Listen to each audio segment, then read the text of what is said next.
Assalamu alaikum ji. I welcome to all of you from Uwais and Rashid's Virtual Academy Moro. So सबसे पहले तो सबको जो है ईद उल अज़हा की बहुत बहुत मुबारक हो। तो जी आज का जो लेक्चर है वो लेक्चर नंबर 8 है और आज हम पढ़ेंगे प्रीपोजिशन। वो स्टूडेंट्स जो इस तरह के व्हाट्सएप पेड ग्रुप के अंदर ऐड होना चाहते हैं वो इस नंबर के ऊपर कांटेक्ट कर सकते हैं या इस नंबर के ऊपर टेक्स्ट कर सकते हैं। तो चलिए आज हम चलते हैं प्रीपोजिशन की तरफ। तो सबसे पहले मैं आप लोगों को बेसिक कॉन्सेप्ट देना चाहता हूं कि व्हाट इज प्रीपोजिशन। प्रीपोजिशन होता क्या है, ठीक है जी। प्रीपोजिशन आखिर होता क्या है। तो प्रीपोजिशन की डेफिनेशन क्या है। Preposition is a word which is used और विच शोज रिलेशनशिप। जो क्या शो करता है, शोज रिलेशनशिप, ठीक है जी, which shows relationship. Relationship show करता है किसके दरमियान, टू वर्ड्स के दरमियान, रिलेशनशिप बिटवीन टू वर्ड्स, ठीक है जी, रिलेशनशिप बिटवीन टू वर्ड्स। ऐसा वर्ड जो किसी दो वर्ड के दरमियान रिलेशनशिप को शो करे उसे हम कहते हैं प्रीपोजिशन। जैसा कि आजकल बकरा ईद के ऊपर बहुत सारे रिलेशंस बन रहे हैं और हर कोई एक दूसरे को रिलेशंस, अपना ताल्लुक जता रहा है क्योंकि अल्टीमेटली उसको कुछ चाहिए। तो रिलेशनशिप का मतलब क्या होता है, रिलेशनशिप का मतलब होता है किसी भी दो वर्ड्स के दरमियान ताल्लुक को जाहिर करना। वो ताल्लुक कैसा होगा, चलिए एग्जाम्पल्स में देखते हैं। Ali is walking along the road, Ali is walking along the road. So first of all you have to identify that which is the preposition in this sentence. तो यहाँ पे प्रीपोजिशन है अलॉन्ग, ठीक है जी। अब अलॉन्ग क्या रिलेशनशिप शो कर रहा है, अब हम बिना अलॉन्ग के सेंटेंस को पढ़ के देखते हैं।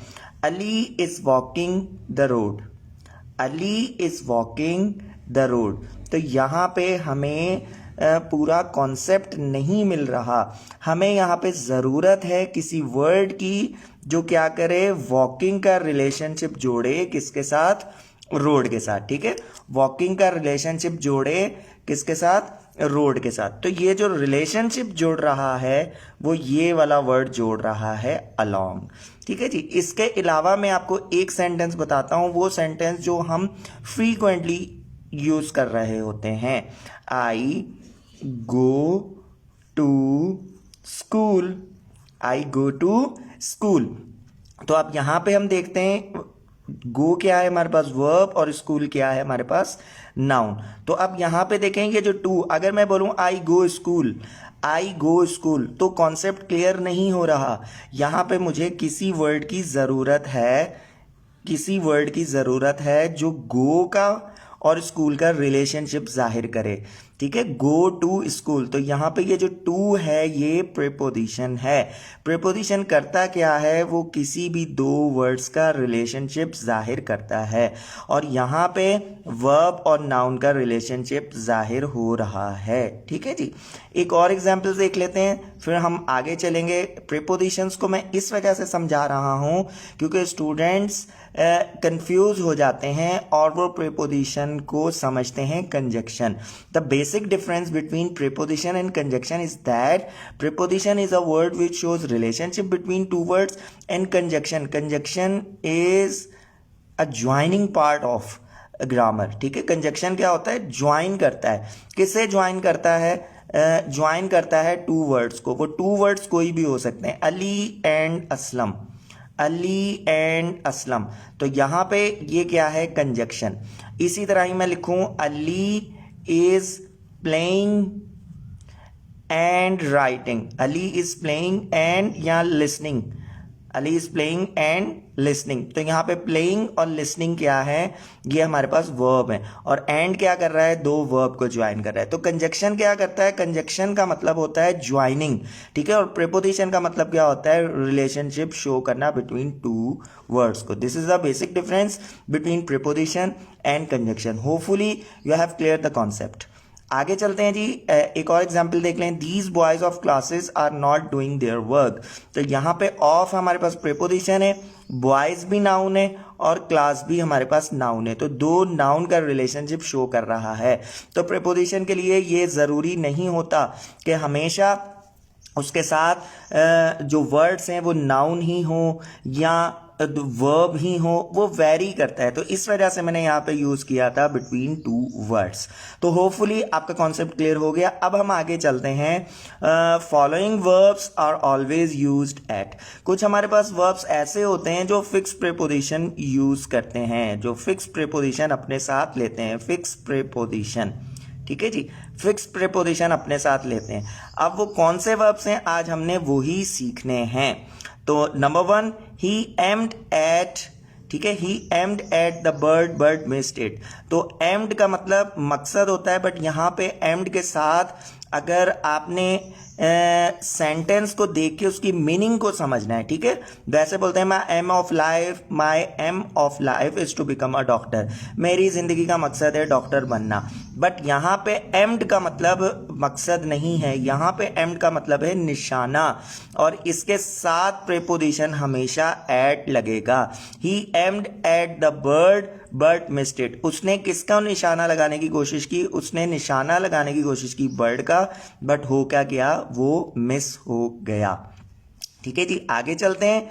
नेक्स्ट हमारे पास जो सेंटेंस है उसके अंदर भी एक वर्ब है। He laughed at my folly. वो मेरी हमाकत के ऊपर हंसा।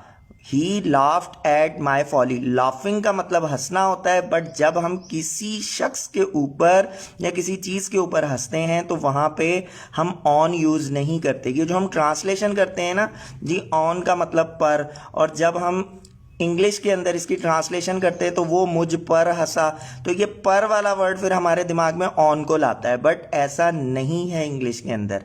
ठीक है, यही आपने प्रीपोजिशन अपने दिमाग में रखना है।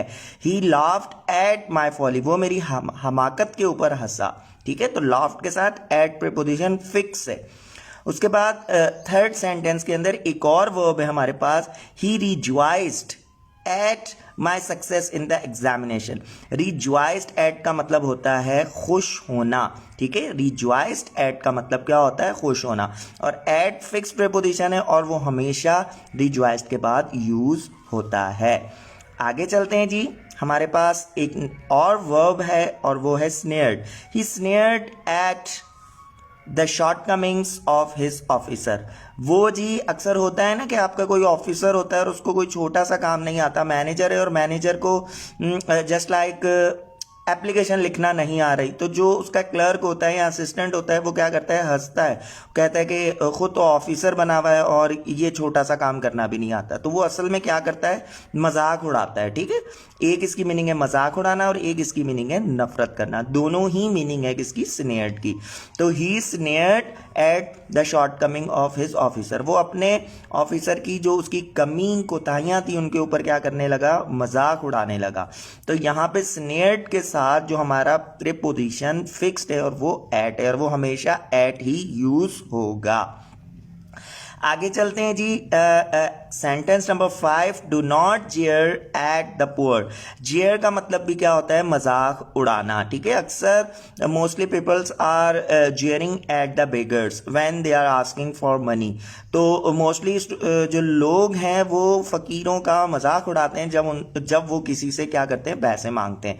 तो जेयर का मतलब भी मजाक उड़ाना, और एट हमारा प्रीपोजिशन है और वो फिक्स प्रीपोजिशन है और जेयर के साथ एट ही यूज होगा। आगे चलते हैं जी, who knocked at the door. Who knocked at the door, यहां पे नॉक्ड का मतलब होता है दस्तक देना।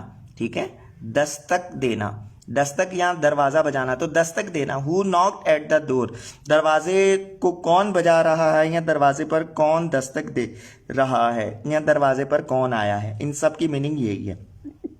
तो नॉक्ड एट द डोर, ठीक है, नॉक दस्तक हमेशा दरवाजे के ऊपर दी जाएगी। लेट सपोज ये हमारा है डोर, ठीक है, a person who is standing here, he is a person. ठीक है, ये पर्सन है और वो यहाँ पे खड़ा हुआ है। तो अब ये जो पर्सन है इसका और इसके दरमियान कितना एंगल है, 90 डिग्री एंगल बन रहा है। तो एक ये भी सिंपल सा कॉन्सेप्ट होता है एट का कि जिस भी चीज के दरमियान 90 डिग्री एंगल बन रहा हो वहां पे हम प्रीपोजिशन एट यूज करते हैं। अब मिसाल के तौर पे डोर के ऊपर लिखा हुआ है डू नॉट या डोंट ओपन, ठीक है, डोर के ऊपर लिखा हुआ है। तो यहां पे सेंटेंस कैसे बनेगा, डोंट या something is written on the door, ठीक है। यहां पे क्योंकि ये 90 डिग्री एंगल नहीं है, मैं ऐसे लिख देता हूं something is written on the door. तो ऑन द डोर यहां पे आएगा, ठीक है। ऑन क्यों आ रहा है, क्योंकि ये चीज टच है डोर के साथ। तो इस तरह के अगर आपके पास सवाल आ जाएं और प्रीपोजिशंस के हवाले से पूछा जाए तो आपने कंफ्यूज नहीं होना। अब ये डोर को रट्टा नहीं मारना, सिर्फ मेरा ये बताने का मकसद ये था सारा कि स्टूडेंट्स हमारे क्या करते हैं जी, वक्त बचाने के लिए रट्टे मार लेते हैं जी। इसके साथ डोर के साथ तो हमेशा एट ही प्रीपोजिशन यूज होना है। मैं आपको ये नहीं पढ़ा रहा, मैं आपको ये पढ़ा रहा हूं कि किन वर्ब्स के साथ फिक्स प्रीपोजिशन यूज होना है। तो आप लोगों ने ये दिमाग में पॉइंट रखना है कि मैं वर्ब्स के साथ फिक्स प्रीपोजिशन पढ़ा रहा हूं, मैं किसी नाउन के साथ फिक्स प्रीपोजिशन कतन नहीं पढ़ा रहा, और इसका मतलब ये बिल्कुल नहीं है। तो आगे चलते हैं जी आज के लास्ट सेंटेंस की तरफ। The thief was alarmed at the site of the policeman, ठीक है। The thief was alarmed at the site of the policeman. Alarm हमारे पास नाउन भी है, अलार्म हमारे पास नाउन भी है, अलार्म हमारे पास वर्ब भी है। अलार्म का मतलब किसी को आप ऐसे कह सकते हैं इत्तला देना भी होता है, ठीक है। अलार्म या किसी को इत्तला देना या किसी को किसी चीज के बारे में बताना। और अलार्म्ड का एक दूसरा मतलब होता है खौफजदा, जब ये वर्ब के तौर पे इस्तेमाल हो रहा होता है। तो जो चोर था वो क्या हुआ, खौफजदा हो गया पुलिस की नजर में। तो जो चोर था वो खौफजदा हुआ। तो खौफजदा होने के लिए अलार्म्ड का वर्ब यूज होता है, और अलार्म के साथ प्रीपोजिशन हमारा फिक्स एट यूज होता है। तो आज हमने क्या पढ़ा है, आज हमने कुछ वर्ब्स पढ़े हैं, ठीक है। वो मैं वर्ब्स लिख देता हूं ताकि आप लोगों को याद करने में आसानी हो। उन वर्ब्स के साथ हमारा जो प्रीपोजिशन है वो एट यूज होगा। नंबर 1 हमारे पास जो वर्ब था वो था एम्ड, जिसका मतलब निशाना लगाना। दूसरा था लाफ्ड, लाफ्ड का मतलब था खुशी मनाना या किसी का मजाक उड़ाना। रीजॉइस्ड, ठीक है जी, रीजॉइस्ड का मतलब होता है खुश होना।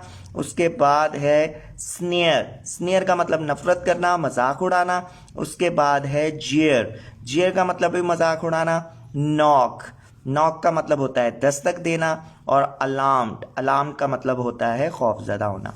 तो ये जी वो सारे वर्ब्स हैं जिनके साथ हमारा प्रीपोजिशन हमेशा एट यूज होगा। तो ये थी आज की class. Hopefully you have learned a lot. आपकी जो ईद है वो बहुत अच्छी गुजर रही होगी। अल्लाह पाक सबको खुश रखे और जी ईद की खुशियां सबको नसीब अता फरमाए। तो जी वो स्टूडेंट्स जो व्हाट्सएप ग्रुप के अंदर ऐड होना चाहते हैं वो इस नंबर के ऊपर मैसेज कर सकते हैं। इस तरह की वीडियोस, इस तरह के छोटे छोटे टिप्स जो कि आने वाले टेस्टों के लिए बहुत मुफीद हैं, आपको डेली वाइज मिलते रहेंगे। अपना ख्याल रखिएगा, इंशाल्लाह ताला फिर मिलेंगे नई वीडियो के साथ। टिल दैट टाइम खुदा हाफिज।